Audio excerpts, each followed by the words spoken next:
Hi friends, welcome to my channel. ఈరోజు మనం చెప్పుకోబోయే topic 9th class economy 4th lesson భారతదేశంలో ఆహార భద్రత అనే టాపిక్ గురించి క్లియర్గా తెలుసుకుందాం. ప్రజలందరికీ అన్ని సమయాలలో గల ఆహార భద్రత, ఆహారం లభ్యత పొందే సౌలభ్యత మరియు స్తోమతను ఏమంటారు అంటే ఆహార భద్రత అని అంటారు. ఆహార భద్రత అంటే ప్రజలందరికీ అన్ని సమయాలలో ఆహార లభ్యత పొందే సౌలభ్యతను లేదా స్తోమతను ఆహార భద్రతగా చెప్పుకుంటారు. అయితే ఆహార భద్రతా కోణాలు ఆహార లభ్యత, సౌలభ్యత, స్తోమత. ఆహారం లభించే లభ్యత, నెక్స్ట్ ఆహారం లభించే సౌలభ్యత, ఆహారం కొనే స్తోమత, ఇవన్నీ కూడా ఈ మూడు కోణాలు కూడా ఆహార భద్రత లభించే అంశాలుగా చెప్పుకుంటాము. అయితే 1970వ దశకంలో ఆహార భద్రత అంటే ఏంటి? ప్రాథమిక ఆహార పదార్థాలు అన్ని సమయాలలో తగినంత లభ్యత అని అర్థం చేసుకునేవారు.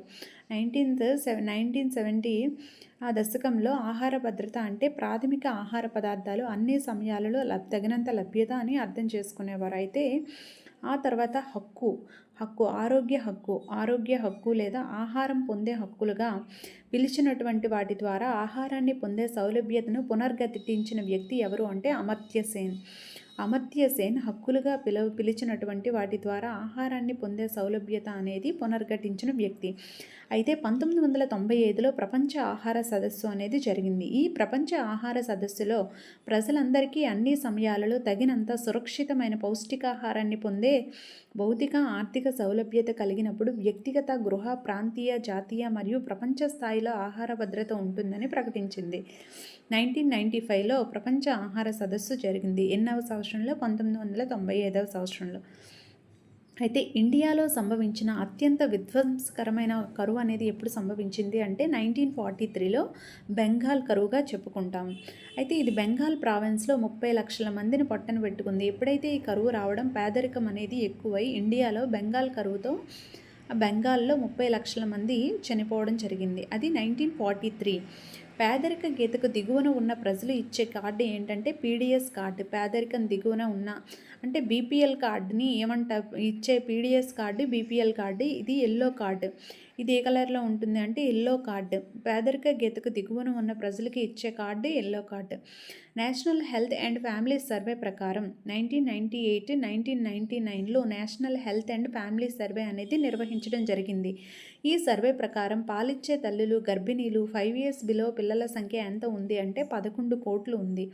11 కోట్లుగా ఉంది. అయితే దేశంలో ఆహార అభద్రతకు గురయ్యే స్టేట్స్ ఏవేవి అంటే యూపీ అంటే ఉత్తరప్రదేశ్లోని తూర్పు భాగం ఆగ్నేయ భాగం అనేది ఎక్కువగా పేదరికాన్ని సంభవిస్తుంది. నెక్స్ట్ బీహార్ స్టేట్, జార్ఖండ్, ఒడిస్సా, పశ్చిమ బెంగాల్, ఛత్తీస్గఢ్, మధ్యప్రదేశ్ అండ్ మహారాష్ట్ర, ఈ స్టేట్స్లో ఆహార భద్రత అనేది ఎక్కువగా ఉంది.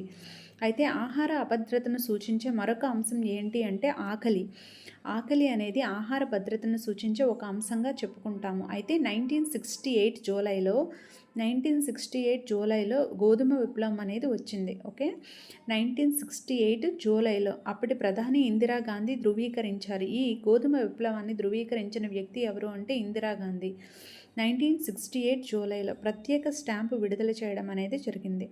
నెక్స్ట్ 2019-2020లో ఆహార ధాన్యాల ఉత్పత్తి అనేది ఎంతగా ఉంది అంటే 297 మిలియన్ టన్నులు ఆహార ఉత్పత్తి అనేది 2019-2020 సంవత్సరానికి గాను నమోదైంది. అయితే ప్రభుత్వం ఆహార భద్రత చర్యలు అనేవి 2 చర్యలుగా తీసుకుంది. 1 బఫర్ నిల్వలు, 2 ప్రజా పంపిణీ వ్యవస్థ బఫర్ నిల్వలు. అయితే ఫుడ్ కార్పొరేషన్ ఆఫ్ ఇండియా ద్వారా ప్రభుత్వం సేకరించిన గోధుమ, బియ్యం వంటి ఆహార ధాన్యాల నిల్వల్ని ఏమంటారు అంటే బఫర్ నిల్వలు అని అంటారు. ముందుగా ప్రకటించిన ధరని ఏమంటారు అంటే కనీసపు మద్దతు ధర అంటారు. అయితే ఈ బఫర్ నిల్వల్లో ముందుగా ప్రకటించిన కనీసపు మద్దతు ద్వారా ధాన్యాన్ని కొనుగోలు చేసి ఈ బఫర్ నిల్వలు అనేది ప్రభుత్వం ఉంచుతూ ఉంటుంది. అయితే సమాజంలో పేద వర్గాలకు మార్కెట్ ధర కంటే తక్కువ ధరకు ప్రభుత్వం ఆహార ధాన్యాలు పంపిణీ చేయడానికి జారీ చేసే ధరని ఏమంటారు అంటే జారీ ధర అని అంటారు.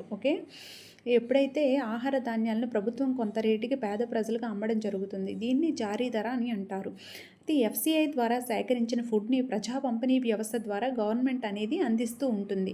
అయితే దేశవ్యాప్తంగా దాదాపు రేషన్ దుకాణాలు ఎన్ని ఉన్నాయంటే 5.5 లక్షలు దేశవ్యాప్తంగా రేషన్ దుకాణాలు అనేవి కలిగి ఉన్నాయి. రేషన్ కార్డులు అనేవి మన దేశంలో 3 రకాలుగా ఇస్తున్నారు. ఒకటి నిరుపేదలకు అంత్యోదయ కార్డులు, నెక్స్ట్ బీపీఎల్ దిగువన ఉన్న వారికి బీపీఎల్ కార్డ్స్, రిమైనింగ్ వాళ్ళకి above poverty level APL cards అనేవి రేషన్ కార్డ్స్ ఇవ్వడం జరుగుతుంది. అయితే ఇండియాలో ఆహార ధాన్యాల పరిమితి మరియు కోత ప్రవేశపెట్టిన సంవత్సరం ఎప్పుడు అంటే 1940లో ఆహార ధాన్యాలు పరిమితి, అంటే అప్పుడు రెండవ ప్రపంచ యుద్ధ కాలంలో ఆహార ధాన్యాల పరిమితి కోత విధించడం జరిగింది 1940లో. మళ్ళీ దాని యొక్క పునరుద్ధరణ ఎప్పుడు జరిగింది అంటే 1960లో జరిగింది. ఓకే, 1940లో పరిమితి కోత అనేది విధించబడింది, 1960లో పునరుద్ధరణ అనేది జరగడం జరిగింది. అయితే 1970లో ఎక్కువగా పేదరిక నిర్మూలన అనే కాన్సెప్ట్తో ఇందిరాగాంధీ కొన్ని పథకాలు ప్రవేశపెట్టడం జరిగింది.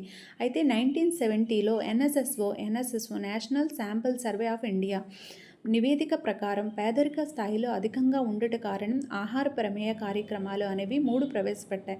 అధికంగా ఉండటం కారణంగా ఆహార ప్రమేయ కార్యక్రమాలు 3 ప్రవేశపెట్టబడ్డాయి. అవి ఏంటి అంటే పీడిఎస్ ప్రజా పంపిణీ వ్యవస్థ ఒకటి, సమీకృత శిశు అభివృద్ధి సేవలు ఐసిడిఎస్ నెక్స్ట్ ఐసిడిఎస్ ఎప్పుడు రాబడింది అంటే 1975 ఇందిరాగాంధీ కాలంలో పేదరిక నిర్మూలన కార్యక్రమాలు అనేవి కొన్ని ప్రవేశపెట్టడం జరిగింది. అందులో భాగంగా పీడిఎస్ ప్రజా పంపిణీ వ్యవస్థ, సమీకృత శిశు అభివృద్ధి సేవలు 1975, నెక్స్ట్ పనికి ఆహార పథకం అనేది 1977 to 78.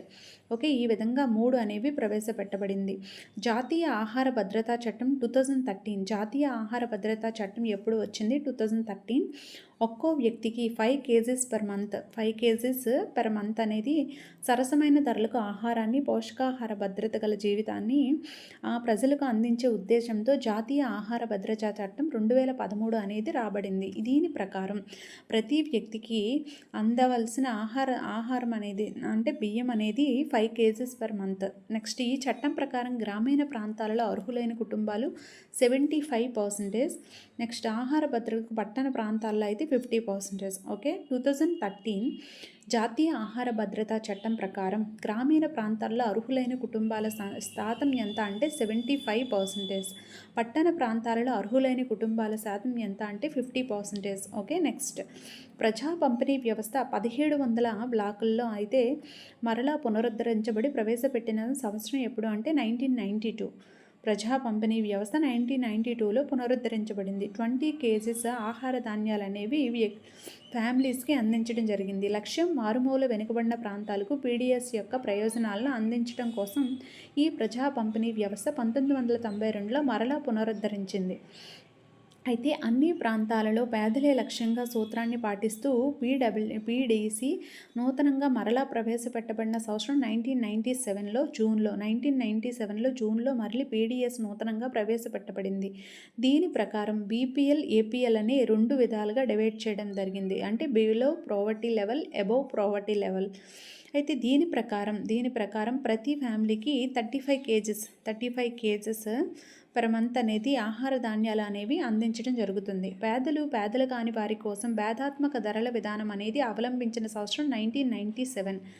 అంటే పేదలు కాని వారి కోసం above poverty level, below poverty level వారి యొక్క భేదాత్మక ధరల విధానం అవలంబించిన సంవత్సరం 1997. ప్రత్యేక పథకాలు నిరుపేదల కోసం ఎప్పుడు 2000 సంవత్సరంలో ప్రవేశపెట్టబడ్డాయి. అవి ఏంటి అంటే అంత్యోదయ అన్న యోజన అంటే చాలా బీపీఎల్ కన్నా దిగువన ఉన్నవారు, బిలో ప్రావర్టీ లెవెల్ కన్నా దిగువన ఉన్న పేదవారికి అంత్యోదయ అన్న యోజన ఇంటికి నెలకు 35 kgల రైస్ అనేది అందజేయబడుతుంది. అంత్యోదయ అన్న యోజన వచ్చిన సంవత్సరం 2002 డిసెంబర్లో వచ్చింది. 2002 డిసెంబర్. నెక్స్ట్ నిరుపేద సీనియర్ సిటిజన్స్ కోసం అన్నపూర్ణ పథకం అనేది స్టార్ట్ చేయడం జరిగింది. ఫ్రీ రేషన్ అనేది ఇస్తూ ఉంటుంది. ఇది 2000లో వచ్చింది. 2000లో ఈ 2 పథకాల నిర్వహణ ప్రస్తుతం ఏ నెట్వర్క్లో అవలంబిస్తున్నారు అంటే పీడిఎస్ నెట్వర్క్లో అనుసంధానించబడడం జరుగుతుంది. ఓకే, అయితే 2000 సంవత్సరంలో వచ్చిన 2 పథకాలు ఏంటి? అంత్యోదయ అన్న యోజన, అన్నపూర్ణ పథకం సీనియర్ సిటిజన్స్కి 2000 సంవత్సరంలో వచ్చింది. అంత్యోదయ అనేది బీపీఎల్ దిగువన ఉన్న వారి కోసం 35 kgs per month. అన్నపూర్ణ పథకానికి ఫ్రీ రేషన్, అంటే దీనికి మనీ పే చేయాల్సిన అవసరం లేదు. ఓకే, ఈ విధంగా భారతదేశంలో ఆహార భద్రత కార్యక్రమాలు, పథకాలు అనేవి తీసుకొని రావడం జరిగింది.